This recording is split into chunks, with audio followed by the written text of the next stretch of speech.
Picture yourself 50,000 years ago. You haven't eaten in 2 days. You know exactly where the herd is.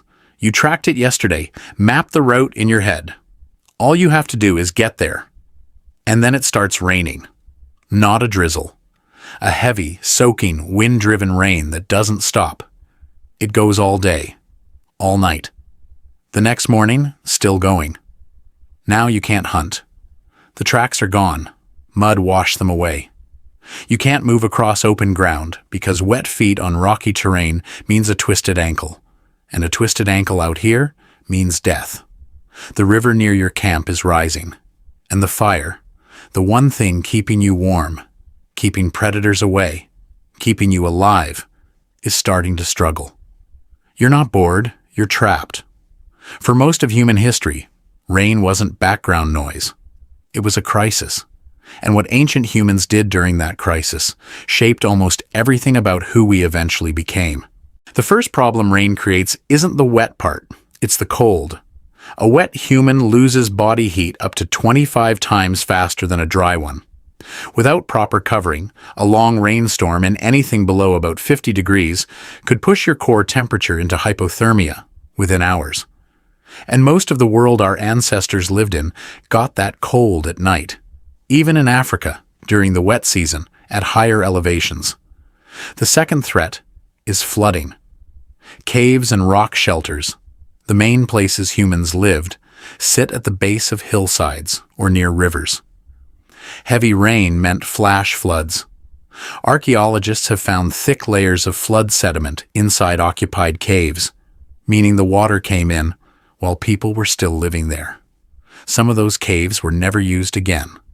And the third threat, maybe the worst, is predators. Rain drove animals into shelter too.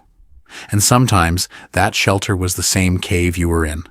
At sites in South Africa, human remains and large cat remains show up in the same layers.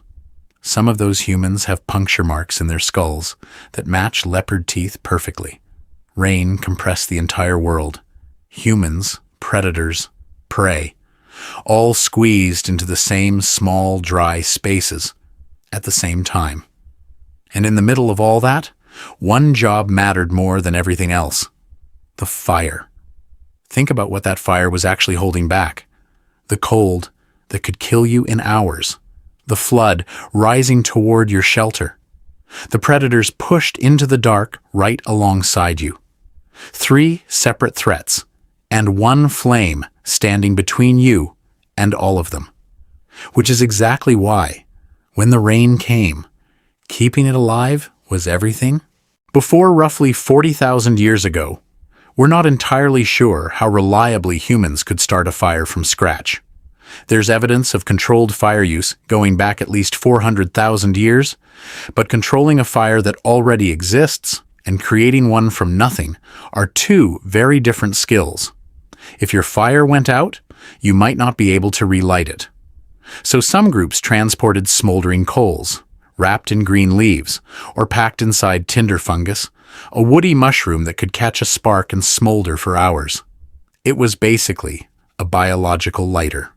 When they found Otzi the Iceman, the 5,300-year-old man preserved in the Alps, he was carrying a complete fire kit in his belt pouch: tinder fungus, flint, iron pyrite for striking sparks, and extra plant tinder as backup. Even 5,000 years ago, losing your fire was serious enough that people carried dedicated equipment to prevent it.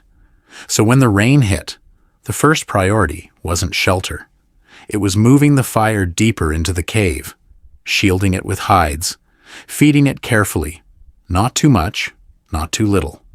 Finding dead lower branches from coniferous trees, still dry under the canopy.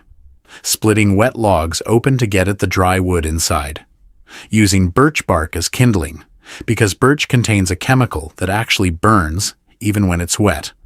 One person's entire job during a rainstorm might have been sitting next to that fire for hours, feeding it, shielding it, making sure it didn't die. Because that fire was warmth, light, safety, cooked food, and the center of every social interaction the group had. So the fire is stable.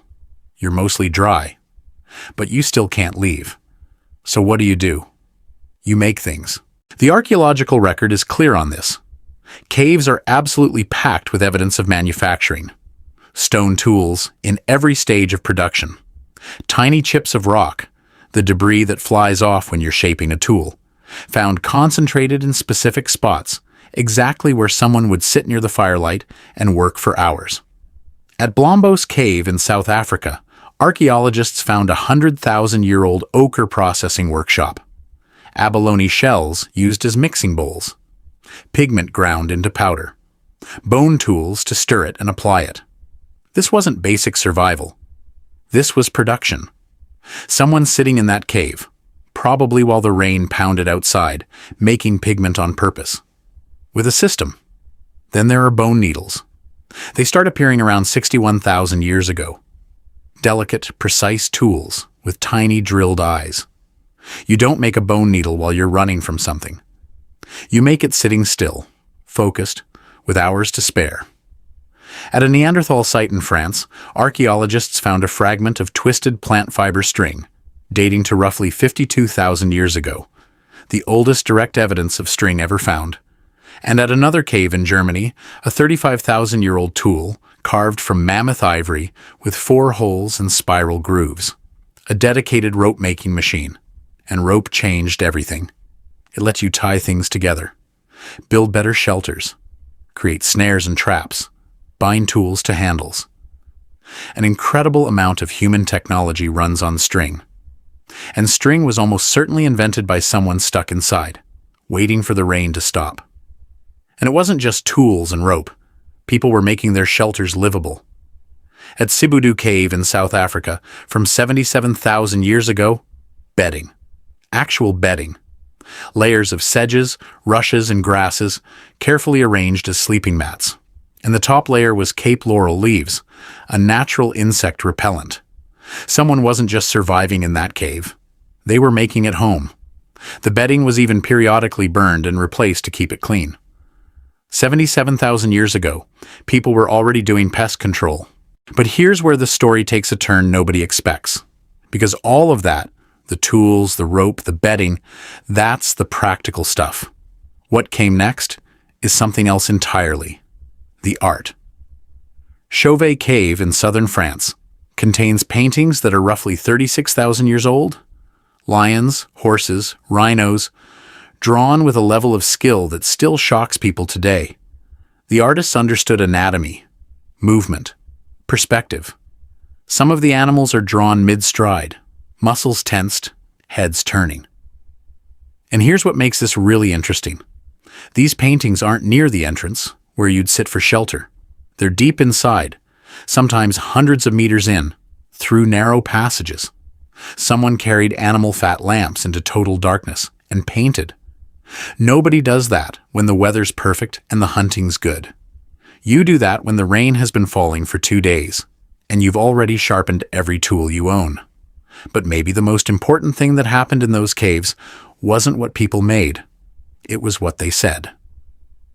A study of the Juhuanzi Bushmen compared daytime and nighttime conversation. During the day, people talked about practical things, land, resources, complaints. But at night, around the fire, over 80% of the conversation shifted to stories, songs, and ceremonies. The firelight changed what people talked about.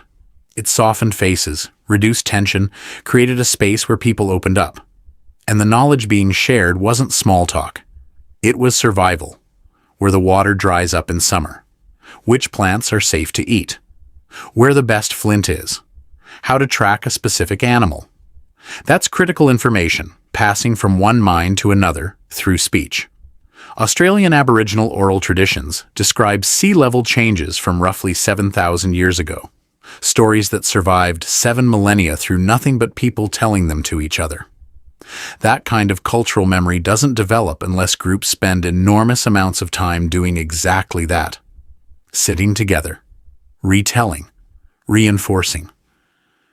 So rainy days weren't dead time. They were transmission time. The days when knowledge moved from the old to the young. So, what did ancient humans do when it rained all day? Everything that mattered. They kept the fire alive. They made the tools they'd use for the next hunt. They sewed the clothing that would keep them warm through winter. They twisted the rope that would hold their shelters together. They ground the pigment they'd use to paint on cave walls. And they told the stories that would carry survival knowledge across generations. And when the rain finally stopped, they walked outside into soft ground covered in perfect animal tracks and got back to work. Rain didn't slow them down. It gave them the time to prepare for everything that came next. Every tool, every story, every painting on a cave wall. All of it came from downtime. From the hours when they couldn't go out and had nothing to do but sit near a fire and think. When you're stuck inside with the rain hammering outside, you don't get bored. You get creative. And that might be the single biggest reason we're still here.